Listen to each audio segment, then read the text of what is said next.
Yeah.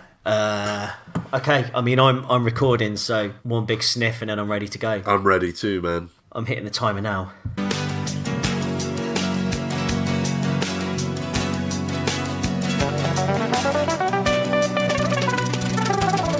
Hi, I'm Ian. He's Ollie. Hi.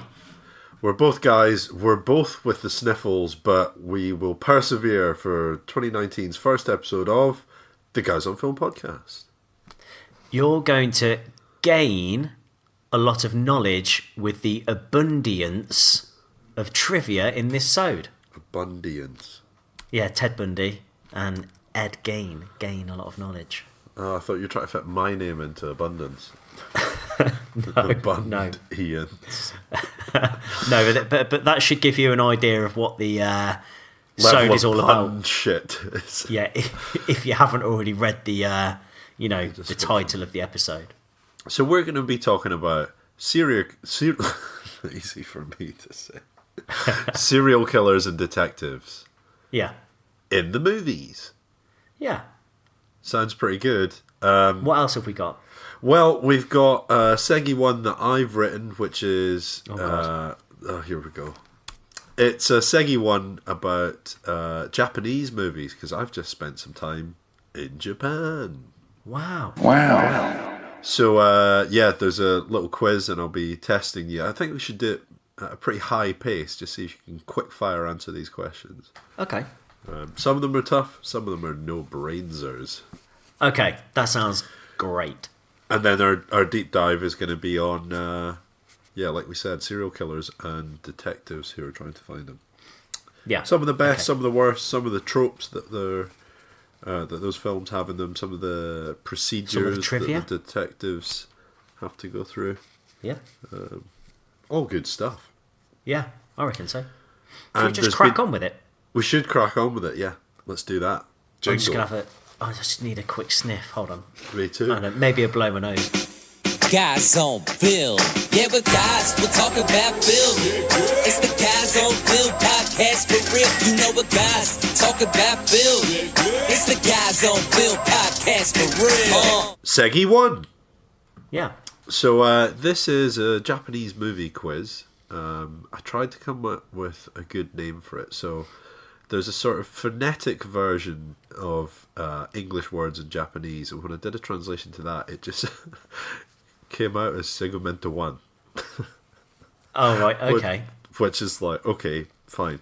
But I then looked up something else, so I can play the pronunciation of it to you. 特別日本語クイズ Which means special Japanese quiz. Wow. Okay. You've really put the effort into this one. It's all there, mate. Google Translate. Just there for you whenever you need it. Yeah, just tap the keys, mate. It comes up. So let's get on with it. Are you ready? What would you say at a guess your Japanese movie trivia knowledge type score would be out of 10? What would you guess? My trivia knowledge. I think my trivia knowledge stops about maybe 8 years ago. So I'm hoping for 6. Okay. All these films are from yesterday. Ah. Well, let's just see. Okay, question 1. How many times has a Japanese film won Best Foreign Film at the Oscars? Thrice. Thrice? I mean, that's mainly because I wanted to say the word thrice, but I also think that's a good guess. Okay, do you know the band Thrice? I've heard of them, but I couldn't tell you what sort of music they are, but I know that they are primarily guitar-based. Wow, how insightful. The answer, unfortunately, is 4. Four times. I wasn't too far off. So what are those films? So, in 1951, Rashomon by Akira Kurosawa. That's one. I knew that was one of them. Gate of Hell from 1954. Okay. Samurai, The Legend of Musashi at 1955. And 1956, Harp of Burma. So in the 50s, they were basically smashing it, but ever since the 50s and the 60s started, not a sniff. And like our podcast, there's plenty of sniffs. Yes, so let's move on to question 2. So far, It's 0 points to Ollie. How many Ian, times there's no time for banter. Let's go. How many times has Japanese film won the Palme d'Or at Cannes? Oh, I mean, is this what every single question is going to be? Because I'm just going to have to start just guessing numbers. Oh, I thought you would know this. I'm going to go for 3 again because, like a broken clock, I've got to be right once. Unfortunately, you're getting further away from the answer because the answer here is 5. And guess what?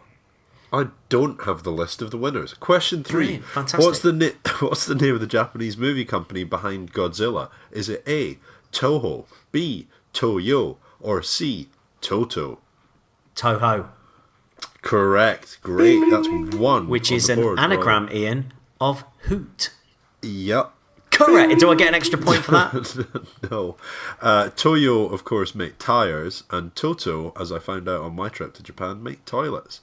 They make the #1 toilet in the world, but unfortunately their branding isn't so great because they could have been #2. Hold on, I'm actually just going to go to the steward's inquiry to see if I can get another point for that, and it's been denied. Yeah. Given that the steward's me and no one else gets a say. Question 4.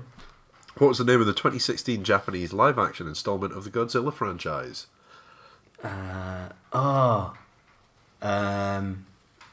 Godzilla. Yeah. Unfortunately, I have to take your first answer, and it's not Godzilla. Yeah. Do you want to have a second go? No, because the moment you tell me, I'll know. Okay, it's Shin Godzilla. Shin Godzilla. And I think it was marketed elsewhere as Godzilla Resurgence as well. Was it marketed anywhere as Godzilla? Yeah. As far as I know, unfortunately for you, the answer is no. Question number 5. What is the central premise of the Ring series? So there was this girl called something, and she was pushed down a well, basically. And then looking for the central premise rather than you get a phone synopsis. call. So you get a phone call from her evil spirit.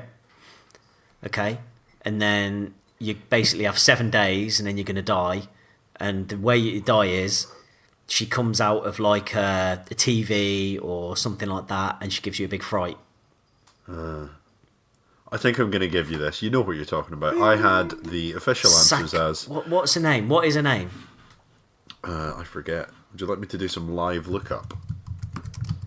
It's Sakura or something. The Ring Girl. I don't know if I should be Googling... Samara. Yeah, I was just thinking I probably shouldn't be Googling the Ring Girl. Because who knows what that may entail. Please, can you put your Google away so that I know that you're not cheating on the quiz? Okay, I'll Google's give you the official answers. A, you could have had a whoever watches a cursed videotape dies in exactly 7 days. Videotape, yeah. So it's the videotape that you missed. But B, I had down like, or some dead bird comes out of the TV. Yeah. So you pretty much got that. Yeah, but the tape is quite important. It is. I think I'm giving you the point anyway. So far, Really good film. Really, really good film. Very scary. Great atmosphere. Wow. You've got 3. What? Sorry, you've got 2 out of 5 thus far. Okay, let's go. Question 6. What's the highest grossing Studio Ghibli film? Howl's Moving Castle. Spirited Away, buddy. I only said Howl's Moving Castle because it was literally the first one that came to my mind. So I thought if that one is at the top, it must be, a good answer. Okay. I think you said it so as if it was right, you'd look smart. Yeah. I've never seen a Ghibli film. Oh, really? Okay. Yeah. Well, I think I'd like them. Yeah, we should maybe do a little episode deep dive into all of them, talk about them more generally. But the amount that has grossed is 289 million, which is That's a good Pounds? Dollars. Okay. What came first, Seven Samurai or Magnificent Seven? Seven Samurai. Yeah, duh. Magnificent Seven was in 2016. And Seven Samurai was 1954. Yeah. What's the top popcorn flavour in Japan? Oh, that was a very high-pitched intake of breath. The number one top popcorn flavour in Japan would be... Well, it's going to be savoury. Maybe it's like wasabi. Okay. What It's is not it? wasabi, it's cheese. Okay. Have you had any? I had some, yeah. I had some in a candlelit bar that you've seen a video of, that you assumed that friend of the podcast, Gareth, and I were having a romantic meal in. And in a way we were. We were eating cheese popcorn, but as you know, I don't like popcorn, so I moved on. A quick review of cheese popcorn. Like one sentence review. Yeah, good. Even though Okay, I don't like popcorn, I think I quite like cheese popcorn. Okay, fine. That's longer than one word, but get over it. What's the highest grossing anime film of all of them? It's a recent one, so, you know, that might help you a little bit. I'll give you a clue on that. The highest grossing Japanese anime film, is that what you're saying? Yep. And when you say recent, do you mean like... Yesterday. Yeah, like a few years or whatever? Yeah, within the last 5. I think I just made it harder, even though I maybe didn't have to. Pokemon. Okay. No, the answer is Your Name from 2016, which grossed Oliver? 358 million. There's a film called Oliver. Your Name. Do you actually know about that one? Yeah, I do know about that one. Yeah, it was all the rage in, 2016, 2017. Yeah. Moving swiftly on to question 10. I think you've still... Oh no, you've gone up to 4 points since you got the Magnificent Seven one. So right? I'm not gonna hit 6, but I might. Let's see if I can get 5. Might be able to get half marks, which I would say is a C, probably. Okay. What's the name for Evil Dead Army of Darkness in Japan? Oh, He knows supermarket warrior or something like that. Captain It's Supermarket. Supermarket. Captain Supermarket. I'm going to give it to you. Come on, I did sneak in there just before you. He gets 5 out of 10. He gets a C. Must Actually, try harder in Ian, future. I'm just. This has actually gone to VAR technology. Yes, and it does seem like I was just in there. They've checked out the WAV data, and my WAV starts before you. Ollie, I've told you you've got 5 points. Ian, look, I can't help it if VAR decides to step in. FIFA are monitoring this episode. I can't, change that. But look, it's gone my way. The decision. That's why they're doing such a bad job with football, because they're spending all their time monitoring various random podcasts. That's correct. Couple of other Western films translated into Japanese, just for fun. Any idea what Napoleon Dynamite is? No. Dance Man. Busman. Busman. Oh, it's quite close. Yeah. You Only Live Twice. You die once. 007 Dies Twice. Oh, no, I'm not doing too bad. This is a good one. Fast 5. Don't know. Wild Speed, Megamax. That is really good. Wild cracker. Speed, Megamax. And then Okay. oddly, the last one I've got here, Hunger Games has been named Battle Royale in Japan. Okay, which weird. is like, it's a kind of A remake. Yeah, it's a remake of what they've ultimately called it, which is odd. Unless there's some sort of some boffin probably will be able to tell us. Let us know at guysonfilmpodcast@gmail.com. But that's it for Segi 1. Sorry, I just want to point out FIFA have just stepped in and said that Hunger Games isn't a remake of Battle Royale, it's just inspired by. So, And on that, you've inspired me to move to the next segment. okay, live scores. Live score. How are you? Live score. I'm fine, thank you. Live score. Out of 10. Live score. Probably like a 4. Well, we'll really have to remove all of that. But yeah, in between segments, let's just get all the noise out of the way. So Ian, how are you? I'm good, Ollie. How are you? Would you like to kick us off with your life score? Or were you throwing it over my way? Continuing with the football theme. Well, actually, Ian, I'm fine. I'm going to give you a quick score. I'm an 8 out of 10 despite being ill, but I lose 2 points because I got some questions wrong in a pub quiz last night. So now I've got a again today on this podcast. So I've now got the questions here for you, and I want to see how you do. So now you've got a quiz. So there's 1, 2, 3, 4, 5 questions, and I got 2 of them. Oh, actually, I got 3 of them wrong. So let's see how you do. Okay? Are you ready? Yeah. So this is my life score. Arnold Schwarzenegger said the line, "I'll be back" for the first time in which film? This is interesting. You're making me... This was a pub quiz. It was just a local pub quiz, so don't overthink it. Okay, well, it's The Terminator. That's correct. Okay. Edward that's 1. Scissorhands was played by which actor? That would be Johnny Depp. Correct. He's saving up the hard ones for the end. Right, so now the hard ones begin. James Bond held which rank in the Navy? I actually know this, I think. If you know it, why are you saying like, it? because he gets called Commander Bond. Yes, correct. Well done. I think there's a couple of films where they refer to him as... That's right. GoldenEye is one of them. Yeah, okay. Commander Bond. Yeah, so he's Commander. Well done. We really would have needed you last night. Okay, so you're doing really well. You always need me. So that's three out of 5. Already doing better than I did.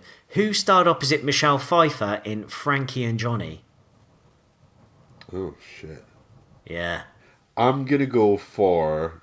It's got to be somebody like Dennis Quaid or maybe like De Niro or somebody like that. I don't know. I'm going to go with Dennis Quaid. It's Al Pacino. Ah, fuck. I know, that's what I said. And it's a really weird film, actually. I'm not familiar with it. And finally, what was the sequel to Saturday Night Fever called?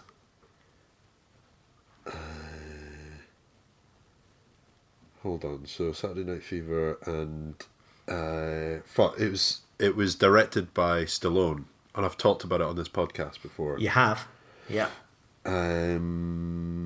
It's what's the name of the song? Bee Gees. Oh, Staying Alive. Correct. Do you know what I said it was called? Go. Electric Boogaloo. Okay, well that's fair enough. Yeah. That's I got 4 out of 5 then. Yeah, well done. You did really well. Moving on. Oh, so that was your life score, was it? Yeah. Cool. I think my voice just broke there. Cool. So I'm going to go with a 9 because I was a 10. I've come back. I've had a very chilled return to work after a long holiday. Eased you in. But as we mentioned... thumbed you back into work. Disgusting. I've slid back in gossamer smooth. Yeah, so as we said at the top of the podcast, I've contracted some kind of cold. Yeah. How bad that's going to get remains to be seen. But right now, it's horrible. So that's brought me down 1 point at the least. Maybe tomorrow it's going to be an 8 or 7. Who knows?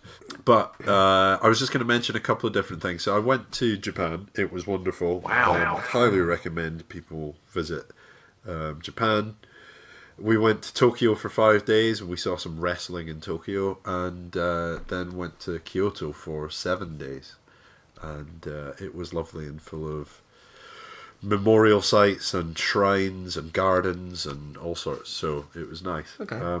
I'd highly recommend all that. But on the way there and on the way back, I did a fair bit of film watching. Actually, on my way up to Scotland for Christmas, I watched LA Confidential and The Godfather.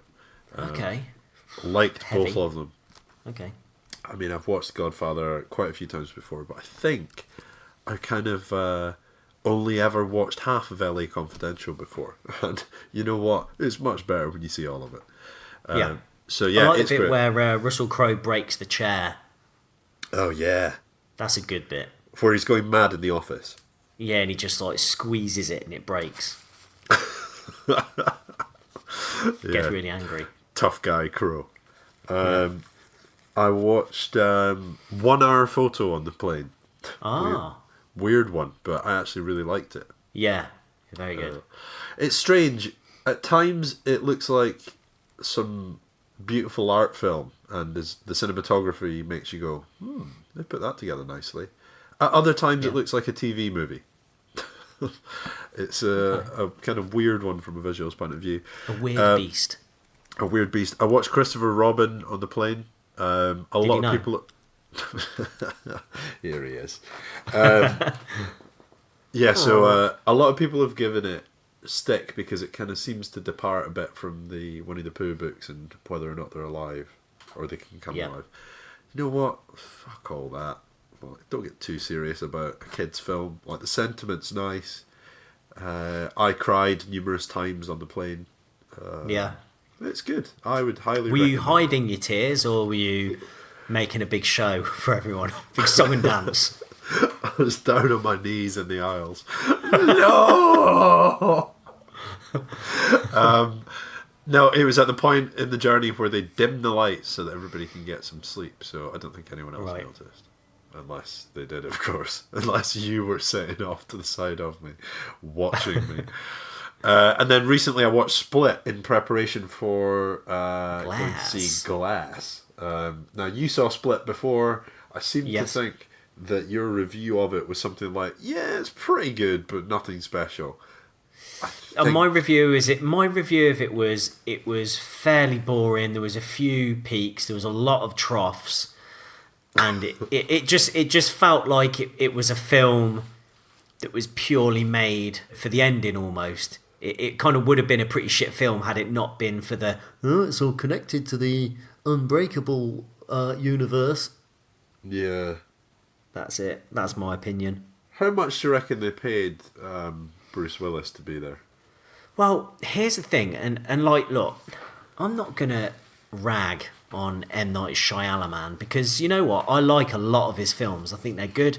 He's got a good eye, and I think every film since maybe since Unbreakable, those ones in that series, he's actually financed himself. So you know what, fair play to him. I'm never going to take that away from him. He's made the films that he wants to make there. So I'm going to go and see Glass. Could you though? Could you take that away from him?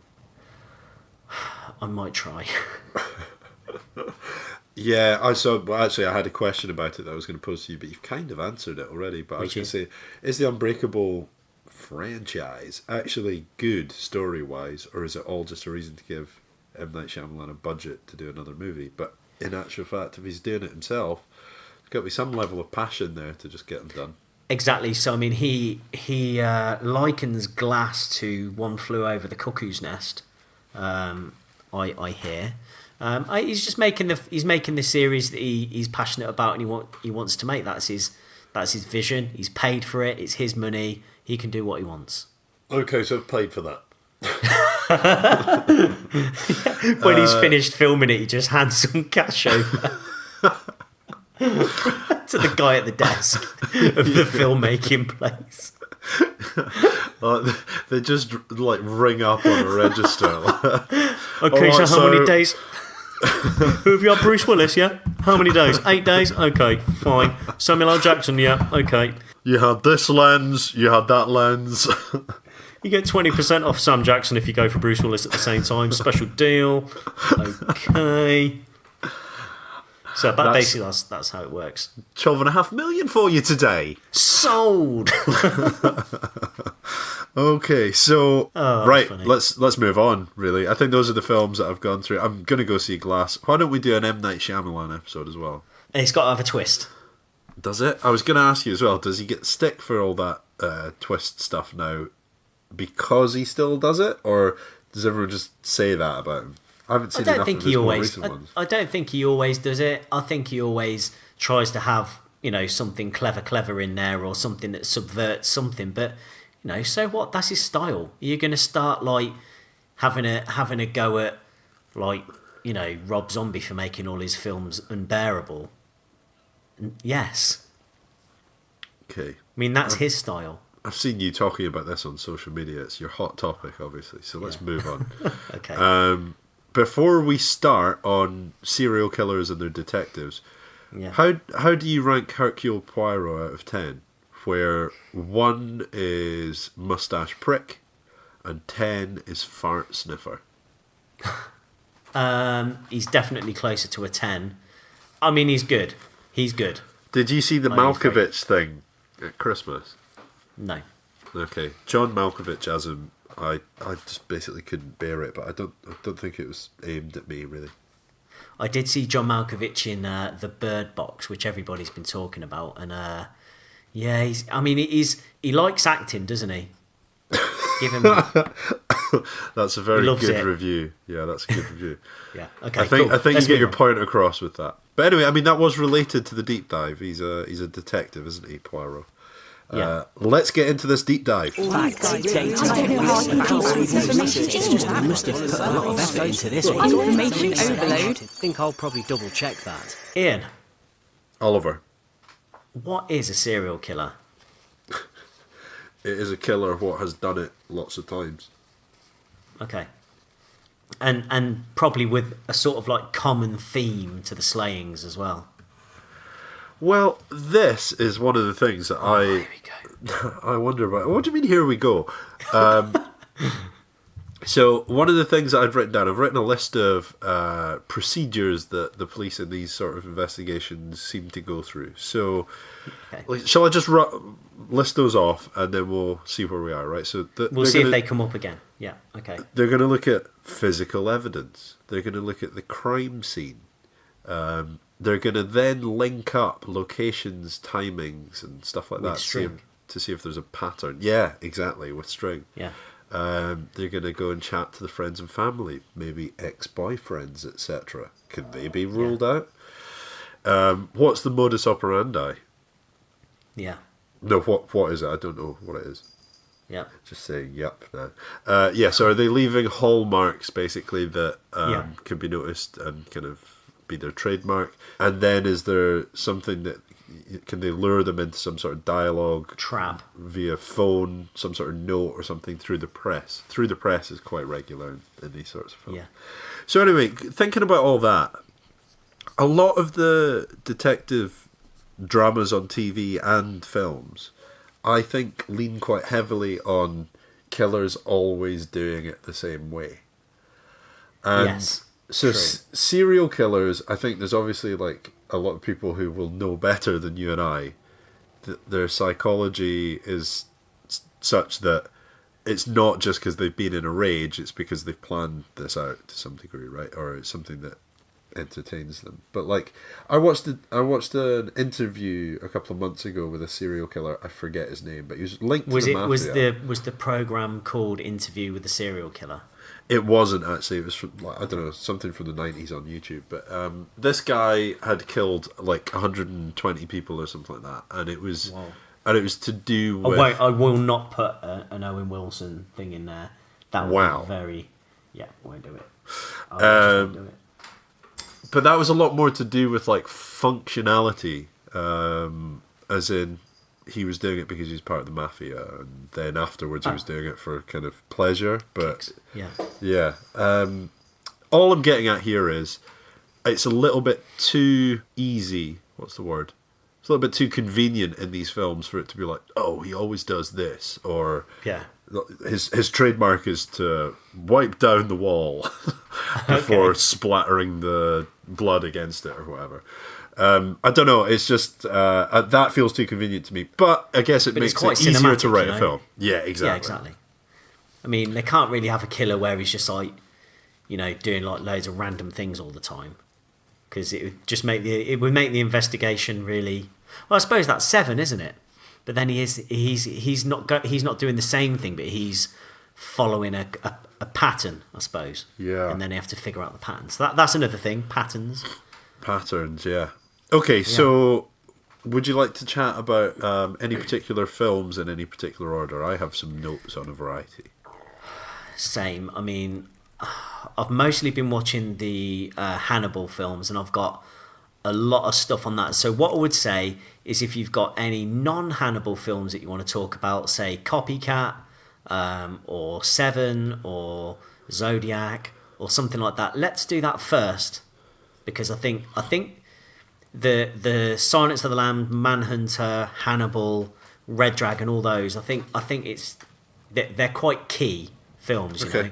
All of them are quite different, and they're all worth talking about and delving into. So if you want to talk about other ones first, then Ian, be my guest. Well, Seven, I think, is probably my favourite. Wow. The thing is, I think everyone's really pretty familiar with Seven, so I don't want to kind of retread ground on that. But I just, come on, I like the dynamic. We're gonna have to retread the ground to, scope out the crime scene. Okay. Look for some physical evidence. But first of all, I'm going to give them the official synopsis. Yeah. Okay. The official synopsis. Two detectives. Somerset and Mills. Two detectives, a rookie and a veteran, hunt a serial killer who uses the 7 deadly sins as his motives. Okay. It was directed by David Fincher of Alien 3 fame.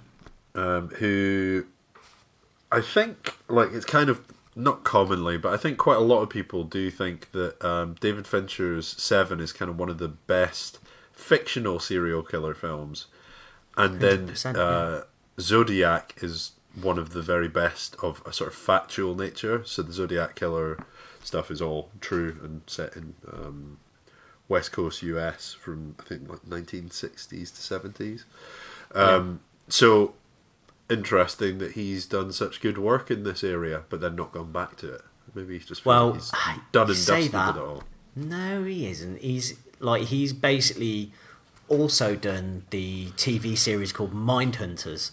Or Mindhunter, which is the very birth of criminal psychology, and that deals with serial killers all the time. And I'm watching it at the moment, and if I can give one recommendation on this podcast, it's watch that. It's brilliant. Wow, so well written. I shall.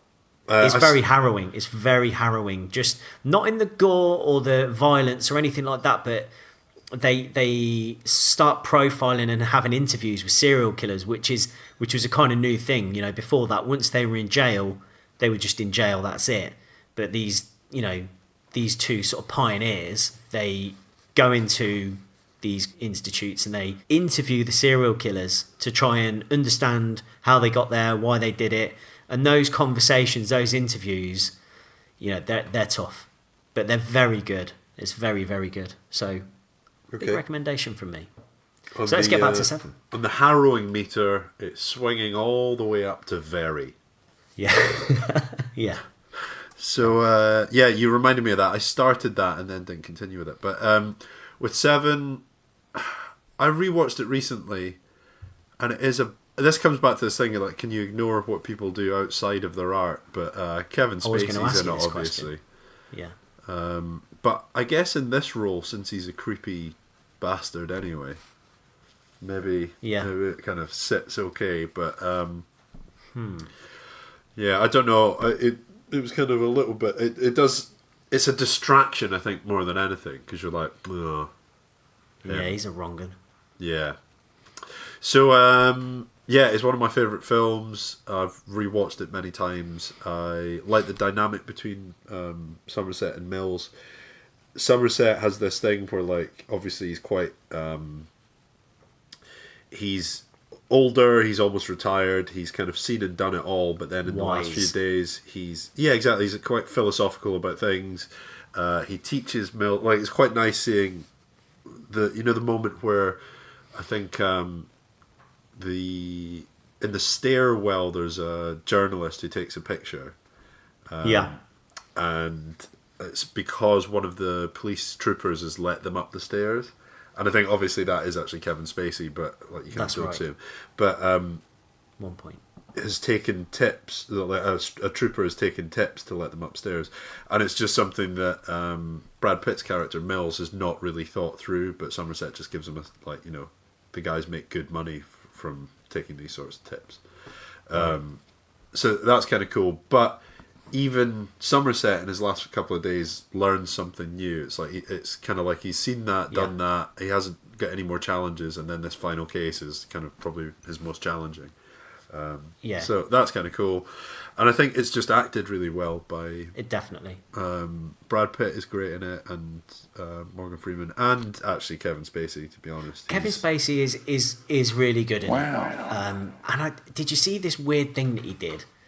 Like, he was in a kitchen making something. This like recent thing he did on YouTube, and I think he was supposed to be the guy from House of Cards. Yeah, can't watch him now. You literally can't watch him now. He's unwatchable.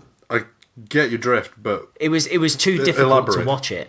Okay. Well, it was too hard to watch it. He was being creepy. So the first thing he's done when he sort of he's kind of come back and maybe trying to do something to impress people, is come back as some kind of weird, creepy, threatening, dark character, and it's just like maybe not. Yeah. As the kids say these days, nah, that's not the one, Chief. Is that what they're saying? They do, yeah, they do. They say the word chief. So I've got a couple of facts for you. Do you want some facts? Okay. Do you remember that in the cinema, well, I remember when I went to see other films, I wasn't old enough to see Seven, but in the cinema, they had a little sign that they had to print out that was telling all the customers about the sound mix and the darkness of the film was actually as designed, because there was a lot of people complaining about couldn't hear it, couldn't see it, too dark, all that sort of business, because it's raining all the time, it's in perpetual darkness, and it was, there was a lot of people who were not able to, hear it. So I know there was a lot of showings that actually had subtitles as well. Ooh, there's a fact for you. And here's an additional fact that would have made this even worse if it would have happened. Sylvester Stallone turned down the role of Mills. He told Ain't It Cool News that this was a mistake. Oh, okay. But well, can no. you imagine? Well, yeah. Can you imagine? No one else thought it was a mistake. Yeah. Yeah, because even at that time, he would have been a fair bit older. And I think the young, plucky upstartness of Brad Pitt at that point in time was ideal for the role. Absolutely. I've got one more fact for you, then I'm going to hit you with a question. Okay. For the gluttony scene, 7 crates of cockroaches were released on the set and poured on Bob Mack, the actor, who plays the gluttony victim. Something had to be put in Mack's ears and nose to stop the cockroaches from crawling in. However, that didn't stop them from going into his underwear. So, they knew where the action was. So, that's all I'm saying. So, here's my question. What's the greediest you've ever been in your entire life? Can you remember a time where you've been really, really greedy? You're just like, that was pure greed. Okay, well, on regular occasion, I'm the person who, when you're out for a meal and you go for dessert and you're like, are you sure you're not having anything? And the other person says, no, I'm fine. And then yours arrives and they ask to have some. I just say, get to fuck. Oh, I bet you do. Do you do that with the lady as well? Yeah, I do, yeah. Saying that, I never share my rice. Having a curry? Yeah, I'm having an individual portion for me. I can eat it all. Yeah, I'm me not sharing too. It. I agree. Do you want to share a rice? No. Yeah, I maybe I'm less hardline than that, because I went for a curry last week and I did share a rice and shared a naan. But did you get a naan as well? Yeah. Well, that's fine.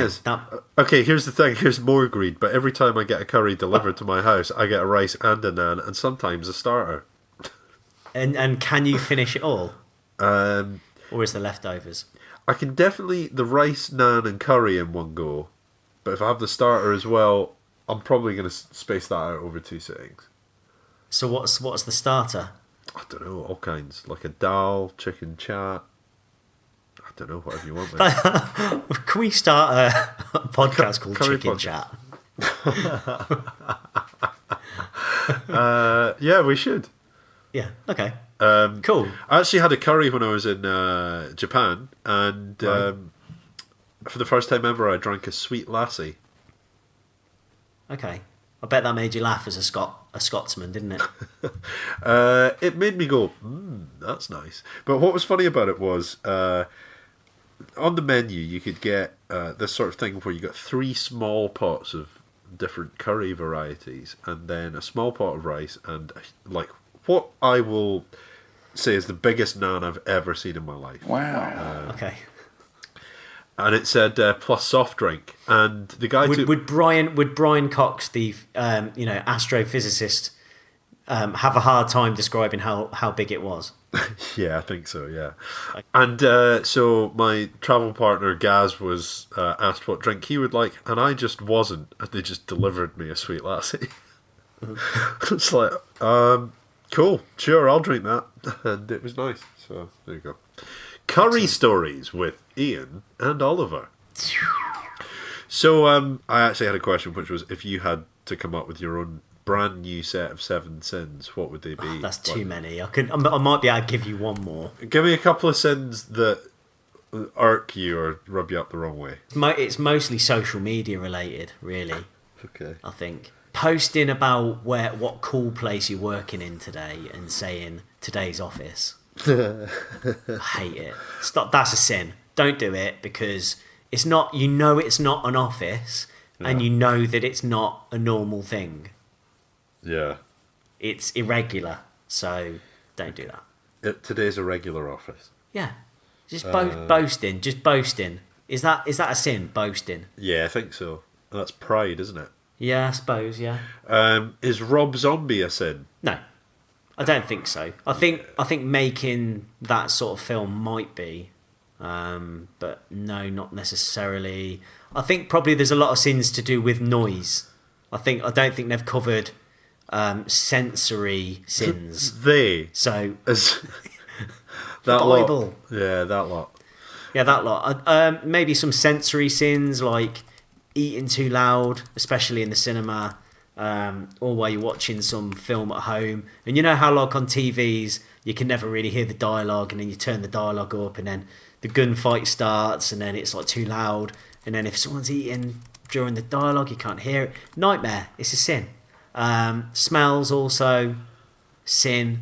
Okay, yeah, that's fine. Fine. Tell me about Zodiac, because I haven't watched it because it's 2.5 hours long. Yeah, okay, so I was more willing to commit to it than you were, obviously. I've got it there. Look, I've got it here. Look, listen. That Zodiac there. I've got it. I just didn't watch it. Bought it on Blu-ray or DVD and you've not watched it? I've had it for about 5 or 6 years. I've never watched it. All right. Well, I've just 2.5 hours, mate. You should stick it on. Where to get that time? Directed by David Fincher, stars Jake Gyllenhaal, Robert Downey Jr., and Mark Ruffalo, and Goose from Top Gun, whose name I forget. Let's have a look.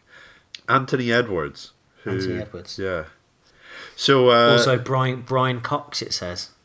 Yes. He's a smarmy geezer in it on TV, who is a bit overkeen to try and fix the Zodiac killer, and when he talks to him over the phone, like, his smarminess puts the killer off and he just hangs up on him. So here's the official synopsis. The official synopsis! In the late 1960s / early 1970s, a San Francisco cartoonist becomes an amateur detective obsessed with tracking down the Zodiac killer, an unidentified individual who terrorizes Northern California with a killing spree.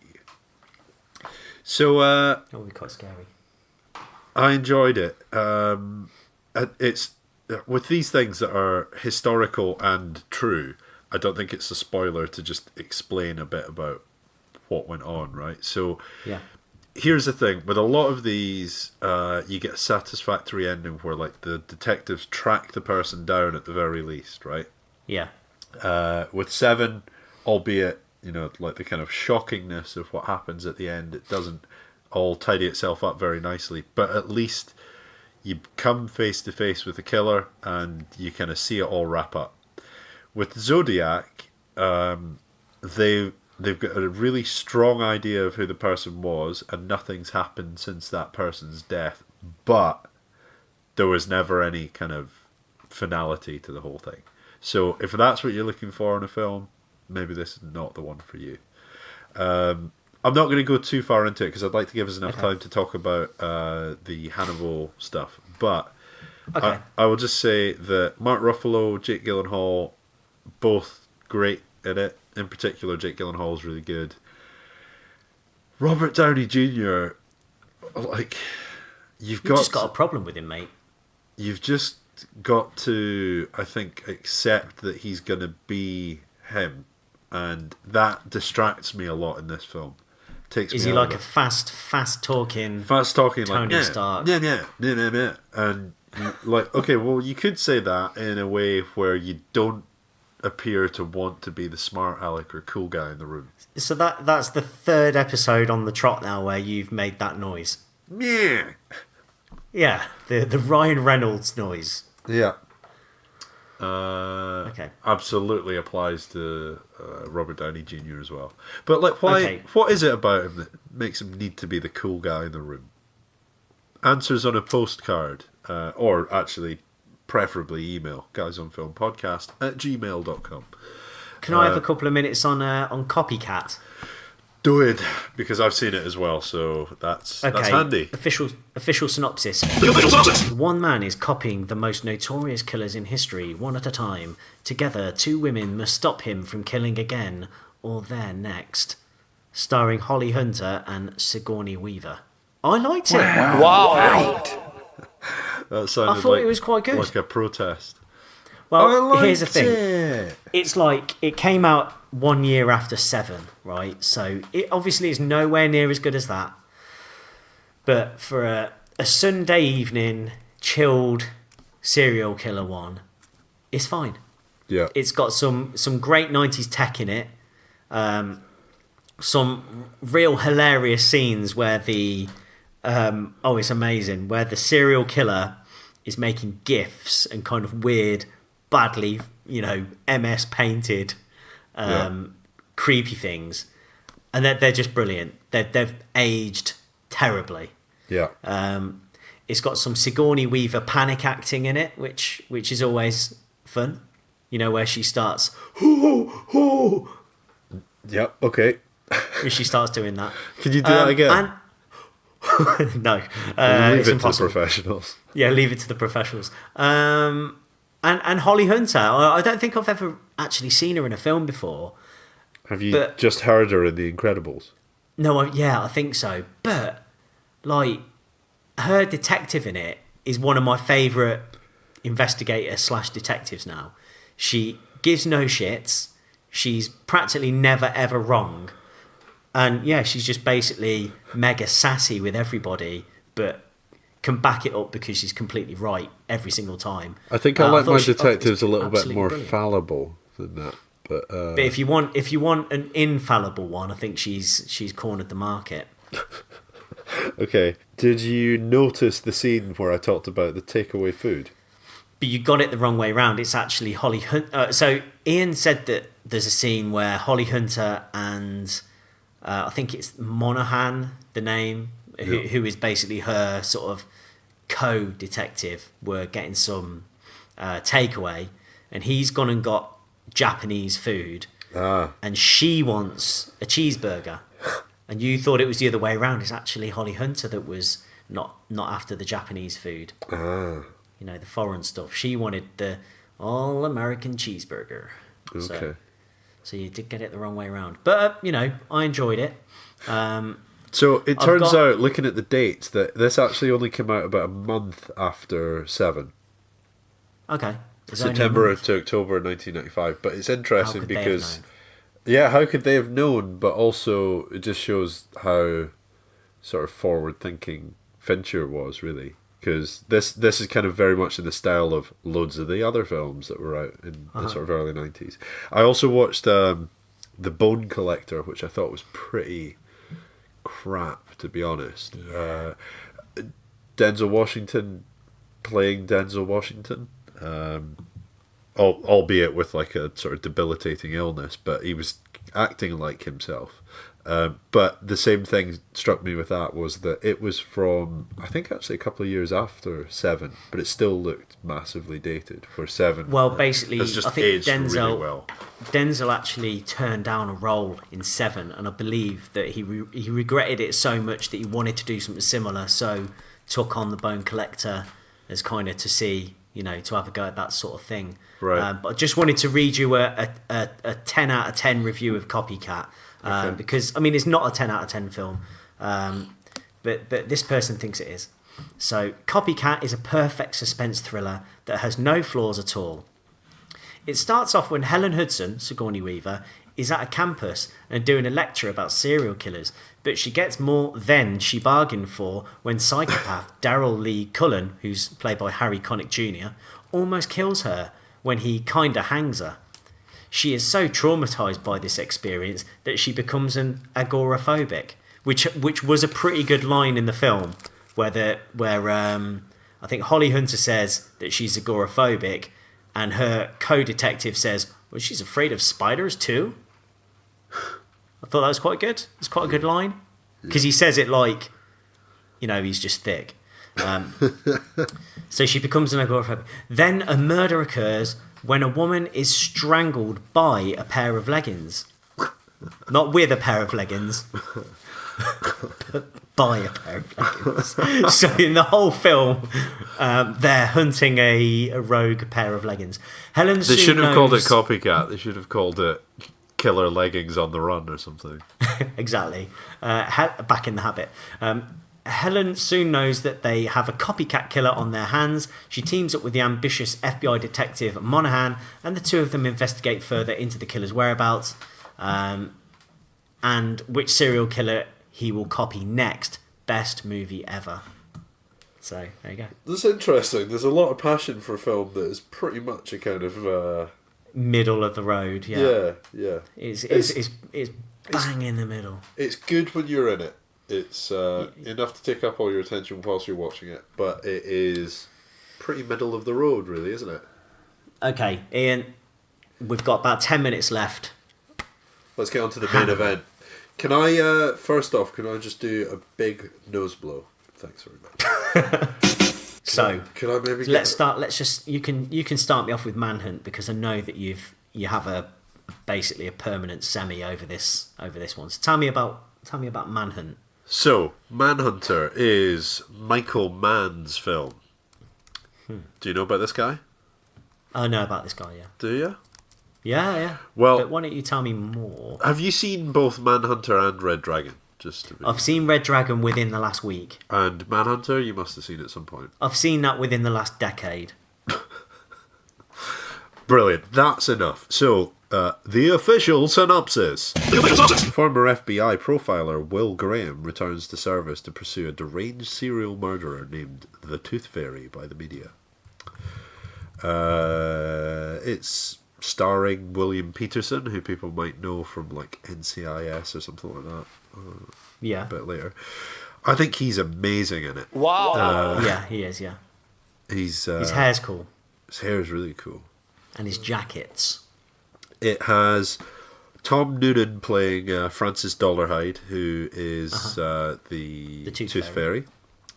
It stars Brian Cox as Dr. Hannibal Lecter, who... Astrophysicist Brian Cox. Yes. I actually think that it'd be interesting to hear everybody's thoughts on a back-to-back viewing of this and Red Dragon and kind of see comparatively what they think, because they are pretty much, from a screenplay point of view, very, very similar. Yeah, they're almost identical, yeah. The lines that are used, especially when... So basically when Will Graham is like talking to himself about what the killer's doing, like, you did, didn't you? You son of a bitch. He's not even recording into a dictaphone. Yeah. He's just recording into nothing. And I think they should have given him a dictaphone. He could have given you a call. He's recording into nothing. Yeah, I'd be really interested to see what people's comparisons of them are. I think rather than talk about one or the other, I might do a a comparison-based analysis on this, Ollie. What do you think? I'll fire through Compare analysis. Yeah, exactly. Visuals-wise, it's going to Manhunter for me. So, Okay. even though a variety of parts of it are really dated, it's extremely 80s, and also, like, okay, this is not visuals, but from a soundtrack point of view, it's very 80s. All of the look really appeals to my personal sort of film aesthetic and things that I'm into. So I like it a lot. Okay. So I mean, Red Dragon's aesthetic is basically, Silence of the Lambs, right? yeah, copy that as much as possible, and actually, In fact, down to the score as well. The score is obviously Yeah. very similar across Red Dragon, Hannibal, and Silence of the Lambs. so did you know that they actually used some B-roll footage from Silence of the Lambs in Red Dragon? I did not elaborate. Yeah, because because the institute that they used to go and visit Hannibal had been knocked down by the time that they went back to film again like a decade or so later. So they had to use B-roll footage from Silence of the Lambs for the establishing shots. Does it stand out like a sore thumb? Obviously not, because I didn't notice it. But not like, really. If No, you're looking no. for it, can you tell? No, Okay, don't think so. interesting. It's all facts here. It's all Yeah. People are going to come away from this thinking, "Wow, I'm really enriched by this discussion." What an abundance of facts. Okay, carry on. That's IAIN. Okay, so who's the better Will Graham? Was it William Peterson or was it Ed Norton? What's your thoughts? Well, I mean, I think it is William Peterson, but I didn't exactly hate Ed Norton either. Yeah.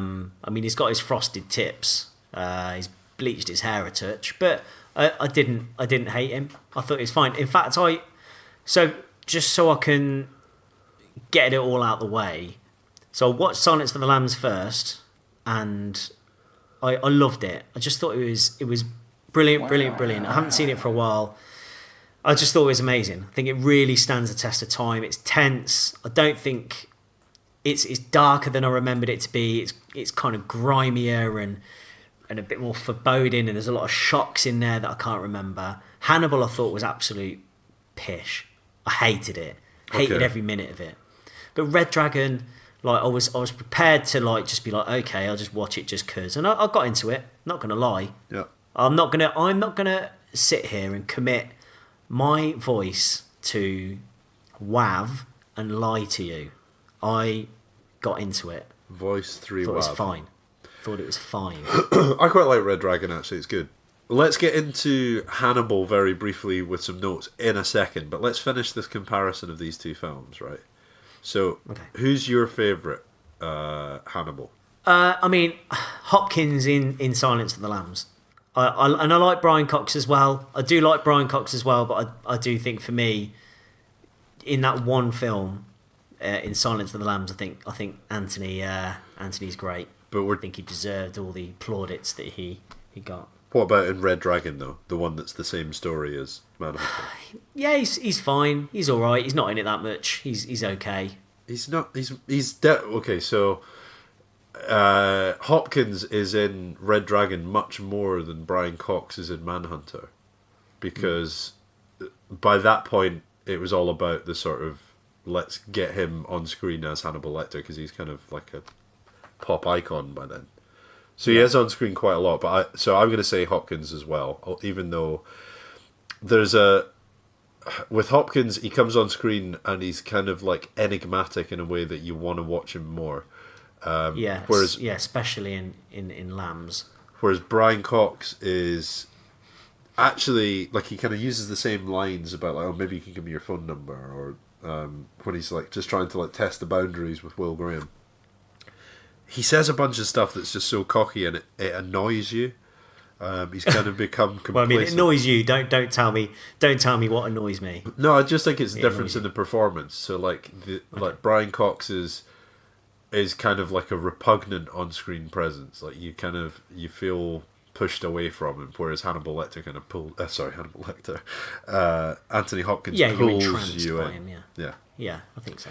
What about Francis Dollarhide? Tom Noonan, I think, I'm going to find it hard to say that he isn't Francis Dolarhyde because I became really used to him being that character.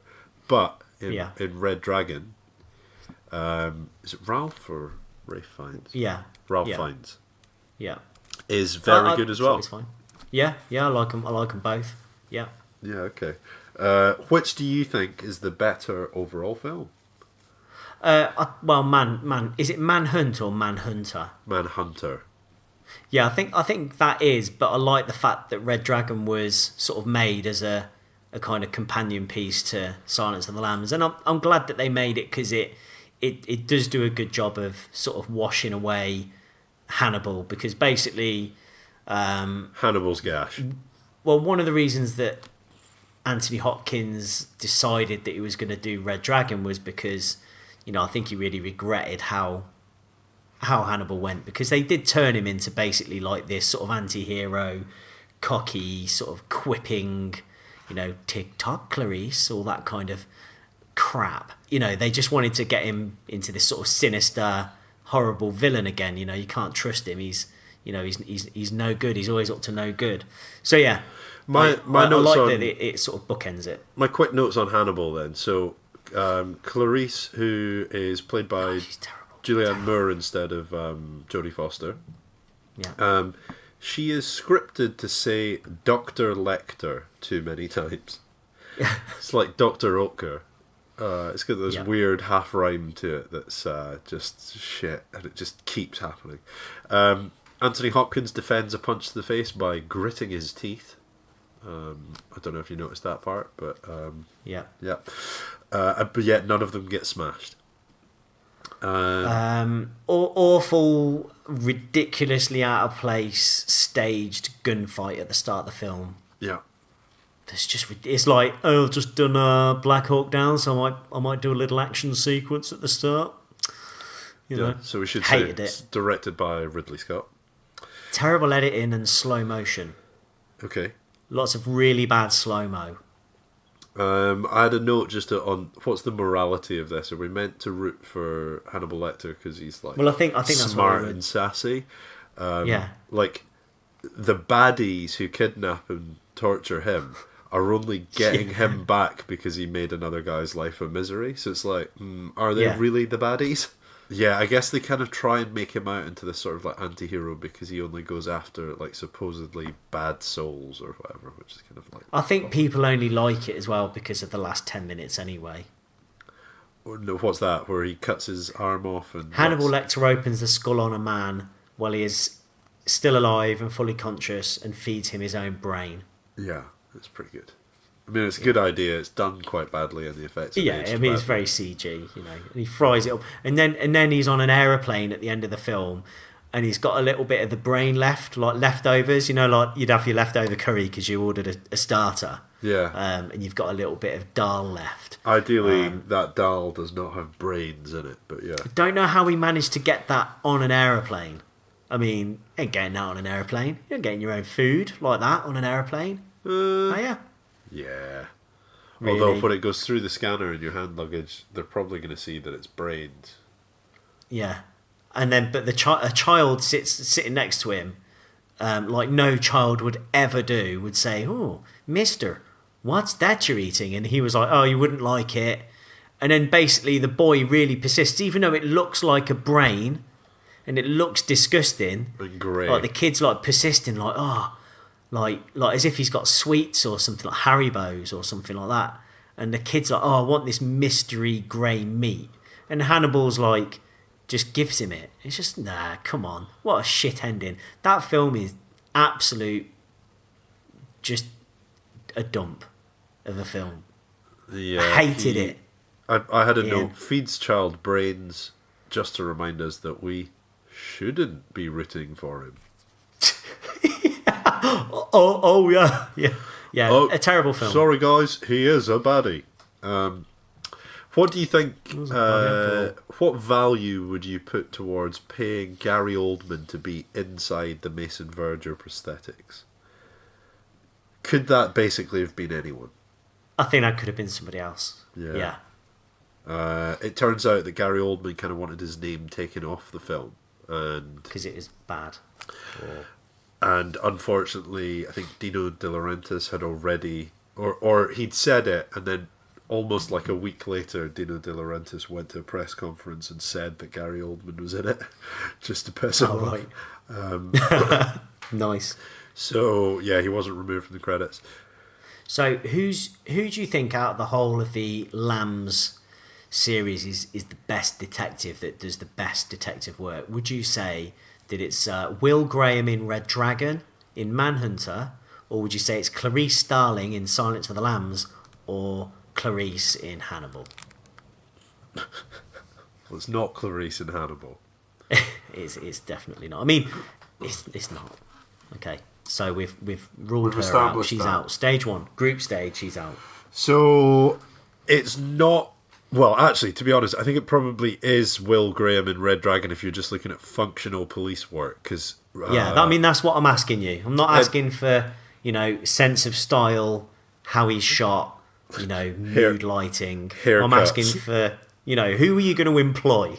So Will Graham in Red Dragon is calm, Gets stuck and shot a collected. lot, though. Well, he's Yeah. calm, collected, and he thinks things through logically. Will Graham in Manhunter is Thinks the like a same. killer. Is the same, but the thinking like a killer drives him to the edge, and he's like constantly on the brink of like going insane, and he's driving his family up the wall at the same time. You see a lot more of that, so he affects his family a lot more. I think I'd be hiring, like Harvey Keitel is, I'd be going back to Edward Norton's Will Graham and saying, come on, man, we need you just for this one more case. I think Clarice Starling in Silence of the Lambs is great as well, but she's learning on the job, right? A little she's bit. learning on the job, yeah. She's way out of her depth. Until, But she does crack the case. she cracks it. I mean, that's a great moment. I think there's, the moment where you figure out that Hannibal's wearing the police officer's face and he's still in the ambulance. Great moment, great music, great tension. And then the moment where, Clarice is just rocking up to some like nowhere house, for just a routine one, while the police and the SWAT think that they're about to smash open the door on James Gum. And then it does the old switcheroo and you realise it's actually Clarice who's in the terrible situation. It's just a brilliant moment. And his reaction, James Gum's reaction, when he basically figures out that the game's up, and he kind of starts, his lip starts going and he starts crying, and the emotions just come out. It's just, oh man, it's so good. Wow. Oliver has If you haven't now watched it, I'll verbally just number 3'd into the podcast. I mean, it is just great. It's just great. Okay, What do can you I have say? any other killer and detective pieces you want to cover? Or are we pretty Well, much I've got a done few. I've got a few Silence of the Lambs bits that I just wanted to go through, and then we're done. Is that okay? there? Well, can I just double check with you here, Ollie? Are you sure they're worth it? If they're not worth it, I can just edit them out, and we'll seamlessly transition to the outro. Okay, let's do it. Okay, so a bit of common sense media. So this kid, I don't think they really liked it.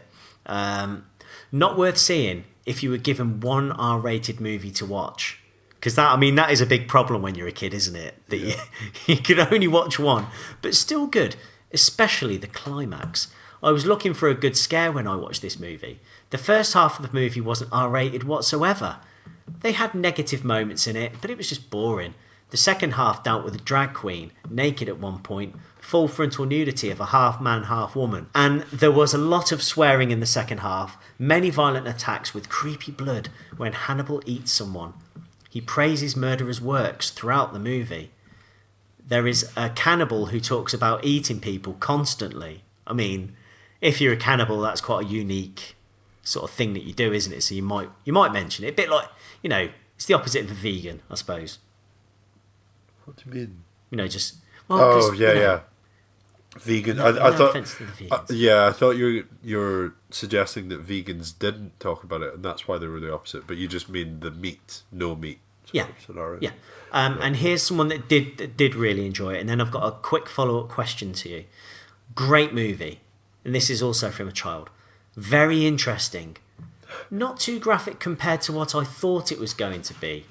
But when the prisoner threw his bodily fluids, i.e. his sperm, at Clarice, it was a little over the top. And my question to you is, how accurate do you think you would be throwing a handful of viscous fluid at someone from about, let's say, 5 foot? Ollie, this... Maybe 6. This is the type of 8 thing foot. you stop me from bringing up on the podcast. This is low level for you. I've said viscous fluid. Could be honey, could be jam, could be shower gel. You know, don't think of it as, you know, anything other than that. Which is the closest to your brand? Is it jam? Because you need to go and see a doctor about that. Well, let's say like a good quality hand wash out of a pump. Okay. Oh yeah, obviously. I think I could get a bullseye. Okay. Throwing it at a darts board. I mean, it's certainly not as accurate as a dart. Okay, let's use that as a guide. I'd probably get it near, but not on the dartboard. Okay. And did you know they actually cut that scene out of the terrestrial TV version? See, the thing is, I don't even know how clear that is, because I've watched the film about... It's very clear. If you watch the Netflix one, it's really clear. Like, it's massively clear. And that's why I said earlier, like, when you watch the film now, it's very shocking in ways that I don't think you see in a lot of films these days. And that was one of the... It was so graphic and so clear. So I've got the DVD, so I don't think I've missed it. But I guess what I was less clear on was, what were the indicators that made you know for sure that that's what it was? Like, does the hand shuffle finish right before it happens, or? Yeah, he's there and he's saying that he's kind of cut himself, and then he turns around, he throws something, and then it hits her in the... I mean, we're spending a bit too long talking about this now, really, I think. The spunk discussion, yeah. Yeah. Okay, let's move on. Okay, but I'm pretty much... I'm done. Okay, in that case, people listening to the podcast... Like Migs, I'm done. Well, you're not, because you've just cut me off now, you twat. I'm done. Like Migs, I'm done. I just thought of a joke. Anyway, carry on. Finish. So, I hope that this was all food for thought, but ideally, audio food as opposed to brain food. Matter. And anyone listening to it would be really interested to hear who your favourite on-screen detectives and serial killers are. So let us know on facebook.com/guysonfilm, and on Twitter and Instagram you can go give us a comment at GOF Podcast. And I mentioned it a couple of times already, we do have an email address, we do have a website, so guysonfilm.co.uk. There's even a form there if you wanted to go very official. Everyone loves a good form. But inevitably that form will just deliver us an email to guysonfilmpodcast@gmail.com. Just email us. It's like having a direct line to a celebrity. You're able to talk to us, the entertainment people, directly, like we're your buddies. Yeah. And I'd just like to apologise for, really lowering the tone at the end there. I feel, sorry. This apology won't make sense after you have to cut almost all of it out. Well, what happened was, I'll leave it in just and let them decide. Okay. See you next week. Bye. Bye. I'll leave it in.